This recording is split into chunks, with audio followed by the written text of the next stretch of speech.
आज हम पढ़ेंगे एक्टिवेशन एनर्जी। पहले लेक्चर में हमने एंजाइम्स के बारे में डिटेल में पढ़ा था। आज दोबारा शॉर्ट सा मैं रिवीजन करवाता हूँ एंजाइम्स के बारे में कि एंजाइम्स क्या होते हैं। हमने पढ़ा था कि एंजाइम्स ग्लोब्यूलर प्रोटीन होते हैं, मतलब प्रोटीन से बने हुए हैं, ग्लोब्यूलर प्रोटीन से बने हुए हैं। फिर हमने ये कहा था कि एंजाइम जो है ये बायो कैटलिस्ट होते हैं। बायो कैटलिस्ट से मुराद के जितने भी हमारे बॉडी में, देखिए हमारे बॉडी में केमिकल रिएक्शन होते हैं, वो भी सैकड़ों केमिकल रिएक्शन हमारे बॉडी में होते हैं। तो बायो कैटलिस्ट से ये मुराद था कि जितने भी केमिकल रिएक्शन उसको स्पीड अप करवाना, केमिकल रिएक्शन को फास्ट करवाना, एक्सेलरेट करवाना, केमिकल रिएक्शन को तेज करवाना, ये काम था बायो कैटलिस्ट का।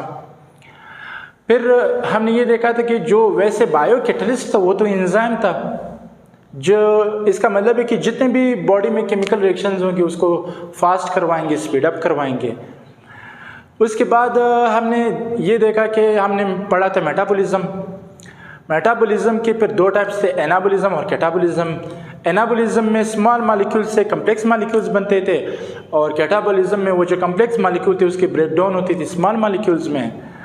तो ये दोनों भी रिएक्शंस थे, anabolism and catabolism is also a reaction. अब इन दोनों रिएक्शन में कौन इन्वॉल्व है? इन दोनों रिएक्शंस, ये दोनों रिएक्शंस होते हैं एंजाइम्स की मदद से। तो इसका मतलब है कि सारे के सारे में जो मेटाबॉलिज्म है वो भी कौन परफॉर्म करता है, कौन करवाता है? वो करवाता है एंजाइम्स। खैर बाकी बातें तो आप लेक्चर नंबर 1 में देखें।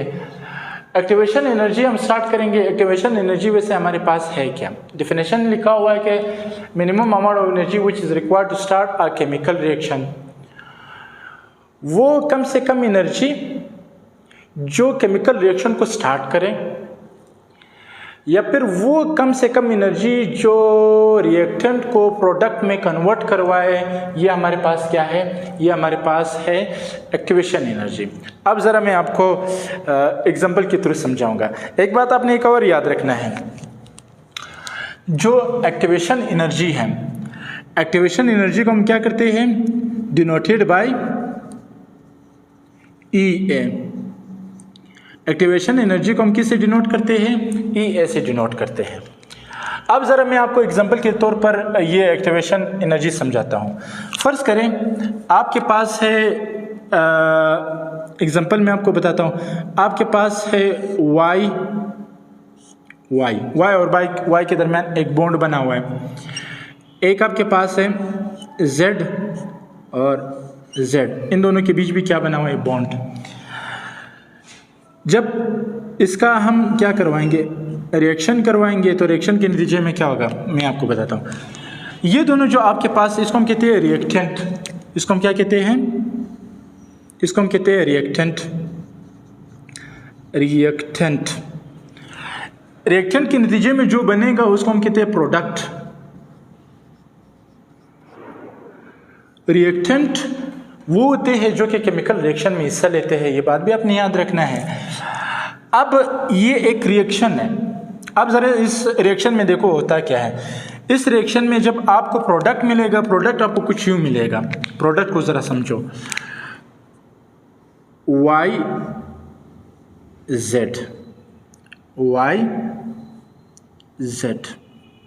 ये आपके पास क्या बना? प्रोडक्ट बना। केमिकल रिएक्शंस आपका यहाँ भी फुल क्लियर हो जाएगा। देखिए केमिकल रिएक्शंस क्या होते हैं? केमिकल रिएक्शंस ऐसे होते हैं जिसमें जो ओल्ड बॉन्ड है, क्या है? ओल्ड बॉन्ड, जो पुराने बॉन्ड है वो टूट जाए और न्यू बॉन्ड बन जाए।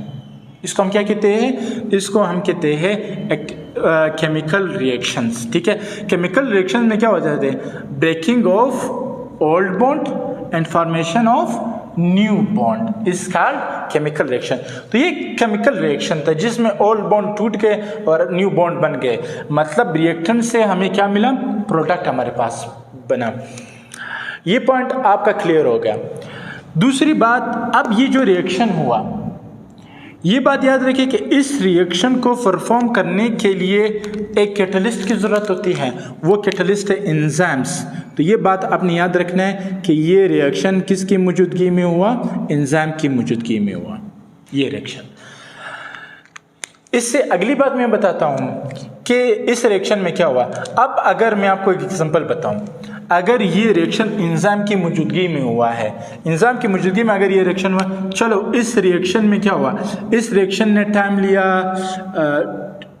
2 मिनट, ये रिएक्शन हुआ 2 मिनट के अंदर। एग्जाम्पल के तौर पर मैं सिर्फ समझा रहा हूँ, 2 मिनट ले लिए। अब जाहिर सी बात है ये रिएक्शन खुद ब खुद तो नहीं होगा, खुद ब खुद नहीं होगा, मतलब कोई एनर्जी तो चाहिए।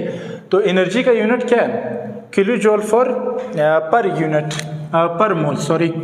तो यहाँ पे जो एनर्जी रिक्वायर्ड है, पर्स करे 2 किलो जूल पर मोल, इतनी इसको एनर्जी भी चाहिए। ये काम किसकी मौजूदगी में हुआ, एंजाइम्स की मौजूदगी में ये काम हुआ। अब इस बार ये रिएक्शन होगा, इस बार एक बार तो एंजाइम ने करवाया है जो कि 2 मिनट भी लगे और 2 किलो जूल पर मोल भी लगा, एनर्जी भी इतनी भी लगी। इस बार बगैर एंजाइम के, किसके, बगैर एंजाइम के ये रिएक्शन होगा। जब बगैर एंजाइम के ये रिएक्शन होगा तो आप समझ लो कि इस बार लगे अगर मिनट की बात की जाए तो 2 आवर्स मतलब 2 घंटे लगे रिएक्शन को कंप्लीट होने में, 2 घंटे लगे। और एनर्जी लगी फर्ज करें 80 किलो जूल पर मोल। कहने का मकसद क्या हुआ, वही बात अभी प्रूव भी हो गई कि जो एंजाइम्स है वो रिएक्शन को फास्ट करवाते हैं। क्या करवाते हैं, फास्ट करवाते हैं। जैसे 2 मिनट में हुआ, और क्या करवाते हैं, एक तो फास्ट करवाते हैं और कम एनर्जी में करवाते हैं। खैर ये तो था, मज़ीद एग्जांपल्स के ज़रिए फिर मज़ीद हम लोग समझेंगे मज़ीद एग्जांपल को। मज़ीद मैं आपको यहाँ पे एक और चीज़ बताता हूँ, वो आपको मैं समझाऊँगा डायग्राम के ज़रिए।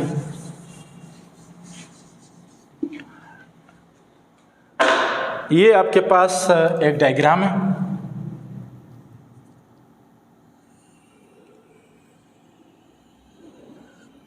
और ये आपके पास एक और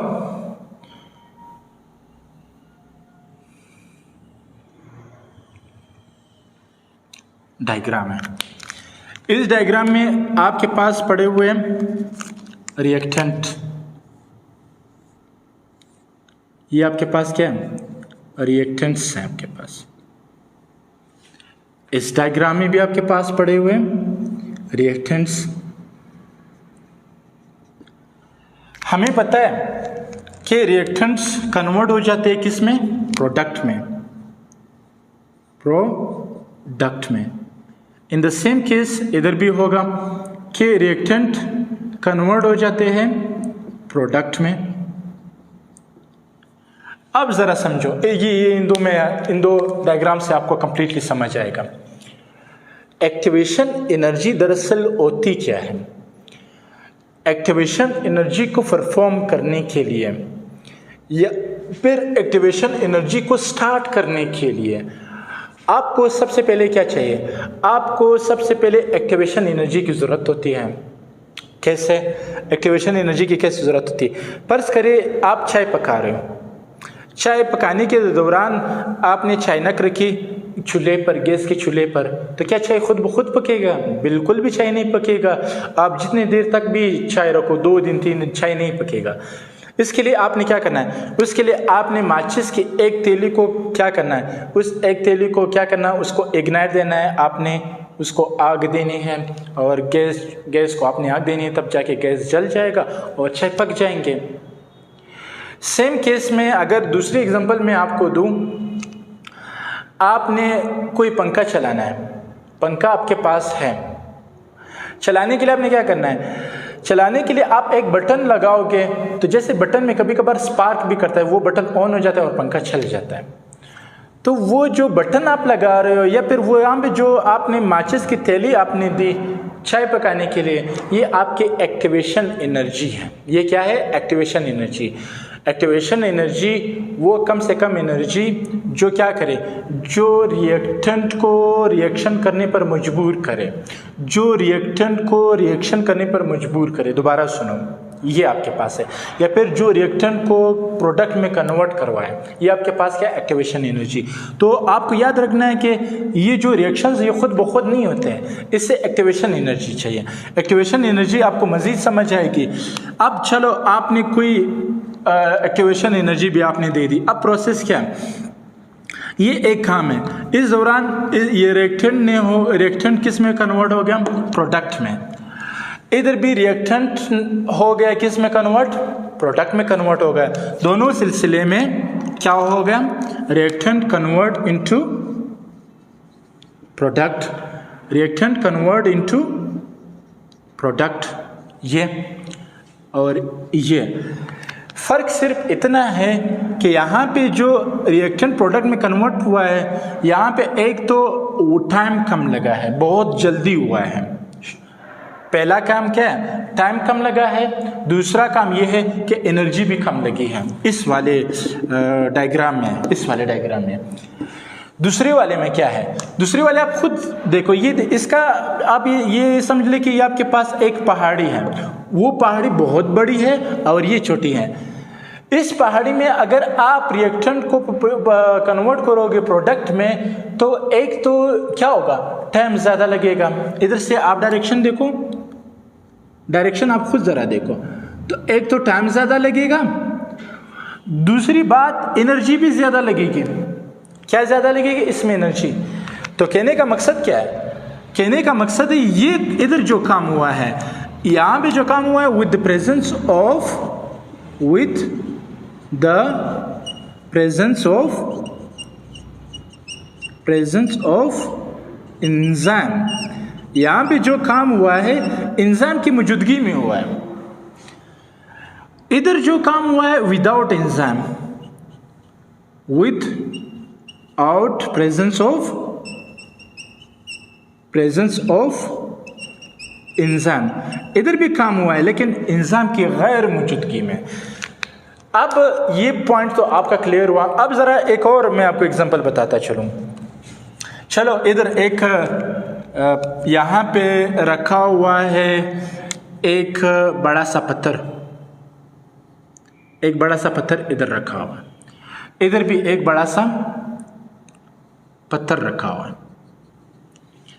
यहाँ पे एक आदमी है, वो क्या करेगा, वो इस पत्थर को क्या करेगा, इसने इस पत्थर को रिएक्टेंट से पहुंचाना है प्रोडक्ट तक, मतलब इस रास्ते को इसने क्रॉस करना है जो कि छोटा सा पहाड़ है। इधर भी इसी बंदे ने इसी पत्थर को पहुंचाना है रिएक्टेंट से प्रोडक्ट तक, यहाँ से लेकर यहाँ तक। फर्ज करें ये एक लोकेशन, ये इसका गोल है कि यहाँ से लेकर यहाँ तक इसने पहुंचाना है। लेकिन इधर ये क्या करेगा, इधर ये पहुंचाएगा। एक तो सबसे पहली बात क्या है, यहाँ पर अगर ये बंदा क्या कर रहा है, इधर सबसे पहले इधर सुनो, ये बंदा इसने इस पत्थर को उठाया और ये जगह इसने ट्रेवल की यहाँ से लेकर यहाँ तक। सबसे पहला काम इसने ये किया, इसने ये पहुंचाया यहाँ से लेकर यहाँ तक। इधर दो काम हुआ। सबसे पहले काम क्या हुआ कि इधर मोर एनर्जी चाहिए, यहाँ पे क्या चाहिए, मोर एनर्जी चाहिए और मोर टाइम भी लगा। एक तो टाइम ज़्यादा लगा और एक तो ज़्यादा एनर्जी लगी। इधर क्या, इधर अगर वही बंदा है वो इसी पत्थर को गाड़ी में रखे और यहाँ से स्टार्ट हो जाए और इधर तक पहुँचाए। सबसे पहली बात है कि टाइम भी लगा। अब यहाँ पे इसने क्या यूज़ की, इधर इसने यूज़ की गाड़ी यूज़ की। गाड़ी में इस पत्थर को रखा और रिएक्टेंट से प्रोडक्ट तक पहुँचाया। एक तो टाइम कम लगा, ऊपर से एनर्जी भी कम लगी। तो ये हमारे पास क्या आ गई, एक्टिवेशन एनर्जी। अब फाइनल चीज़ मैं आपको बता रहा हूँ। फाइनल चीज़ आपने ये याद रखना है कि जो केमिकल रिएक्शंस होते हैं वो बॉडी के आउटसाइड भी परफॉर्म होते हैं और बॉडी के इनसाइड भी परफॉर्म होते हैं। फ़र्क सिर्फ क्या है, मैंने जो कहा कि बाहर हम आग देते हैं, आग से मुराद हीट। मैं आपको एक एग्जांपल देता हूँ। इस एग्जांपल को समझने के लिए आपके पास क्या है, आपके पास एक ग्लूकोज पड़ा हुआ है और ग्लूकोज के साथ साथ आपके पास पड़ा हुआ है ऑक्सीजन। ये कब, ये बाहर एक्सटर्नल इन्वायरमेंट की बात की हम करेंगे। एक्सटर्नल इन्वायरमेंट मतलब एक्सटर्नल इन्वायरमेंट से क्या, हम बाहर यहाँ पे बात करते हैं। आप बाहर आपके पास ग्लूकोज भी है और ऑक्सीजन भी है। आप हवा की मौजूदगी में क्या करोगे, इसको हीट दोगे। हीट के नतीजे में ऑक्सीजन और ग्लूकोज बर्न हो जाएगा, जिसके नतीजे में इन दोनों का तसल्ली से क्या हो जाएगा, आसानी से रिएक्शन हो जाएगा, जिसको हम कहते हैं ग्लाइकोलाइसिस। तो ये आप लेबॉर्ट्री में बाहर कहीं पर भी ये प्रोसेस करवा सकते हैं, लेकिन ये प्रोसेस आप करवाओगे किसकी मौजूदगी में? With the presence of heat, with the presence of heat. तो हीट की मौजूदगी में ये काम आप करोगे। लेकिन ये काम आप बॉडी के अंदर जब करोगे तो तब आप हीट इस्तेमाल नहीं कर सकते हो। जब आप हीट इस्तेमाल करोगे तो दो काम जो है वो गलत हो जाएंगे, दो काम जो है वो बॉडी के अगेंस्ट जाएंगे। सबसे पहला काम क्या? सबसे पहला काम ये है कि जो एंजाइम्स है वो डीनेचर हो जाएंगे। एंजाइम्स जो है वो क्या हो जाएंगे? डीनेचर हो जाएंगे। डीनेचर से मुराद कि एंजाइम्स काम करना छोड़ जाएंगे, क्योंकि हमने ये पढ़ा था कि एंजाइम्स प्रोटीन के बने हुए हैं, तो इसीलिए वो डीनेचर हो जाएंगे। दूसरी बात ये है कि जो टिश्यू है वो बर्न हो जाएंगे, टिश्यू जल जाएंगे, टिश्यू डैमेज हो जाएगा। तो इसीलिए बॉडी के अंदर हम हीट इस्तेमाल नहीं करते हैं। तो बॉडी के अंदर हम क्या करते हैं? तभी तो मैंने ये सारा अभी आपको समझाया। बॉडी के अंदर हम हीट की बजाय क्या इस्तेमाल करते हैं? हीट की बजाय हम कैटलिस्ट इस्तेमाल करते हैं। क्या इस्तेमाल करते हैं? कैटलिस्ट हम इस्तेमाल करते हैं। और वो कैटलिस्ट हमारे पास क्या होगा? वो कैटलिस्ट हमारे पास है एंजाइम्स। तो हमें ये पता चला। अब यहाँ पे एक प्रोसेस मैंने ये समझाया, ये वाला, इस वाले प्रोसेस को हम कहते हैं कि एंजाइम्स इन्वॉल्व होता है lowering of activation energy. Enzymes किस में इन्वॉल्व होता है? Activation energy, lowering of activation energy. आप जरा इस पॉइंट को देखो, लोअरिंग ऑफ एक्टिवेशन एनर्जी से क्या मुराद है?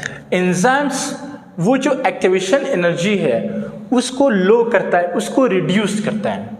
ये जो एक्टिवेशन एनर्जी है ना, ये जो एक्टिवेशन एनर्जी का जो काम हुआ, एंजाइम ने इसको क्या किया? रिड्यूस किया। अब जरा इधर देखो, ये काम यहाँ पे ये जो रिएक्शन ये रिड्यूस हुआ है या नहीं हुआ है? कम हुआ है। ये क्या हुआ है? कम। वक्त के लिहाज से और रिएक्शन के लिहाज से क्या हुआ है? कम हुआ है। अब जरा इधर देखो, अब ये बगैर एंजाइम की हुआ है, तो अब जरा देखो ये क्या है? ये लोअरिंग नहीं है, ये बिल्कुल क्या है? बगैर एंजाइम के लोअरिंग नहीं। अब जरा देखिए, इतना सारा एरिया कवर करना पड़ेगा फिर ये काम करेगा। तो enzymes are involve in the lowering of activation energy. Enzyme जो है एक्टिवेशन एनर्जी को रिड्यूस करते हैं। लास्ट पॉइंट समझो कि एंजाइम एक्टिवेशन एनर्जी को लोअर करते हैं, कम करते हैं, रिड्यूस करते हैं। दूसरी बात, एक्टिवेशन एनर्जी को कम करते हैं, बल्कि एक्टिवेशन एनर्जी करवाते नहीं है, बल्कि एंजाइम्स इन्वॉल्व होते हैं कि वो एक्टिवेशन एनर्जी को लोअर करते हैं, कम करते हैं। अगर एक काम बहुत ज़्यादा एनर्जी उसको चाहिए, बहुत सारा टाइम में होगा, लेकिन एंजाइम उसको क्या करेगा? लोअर करेगा, कम करेगा, रिड्यूस करेगा। तो आज के लेक्चर में सिर्फ इतना ही। इंशाल्लाह मज़ीद लेक्चर में फिर बात होगी।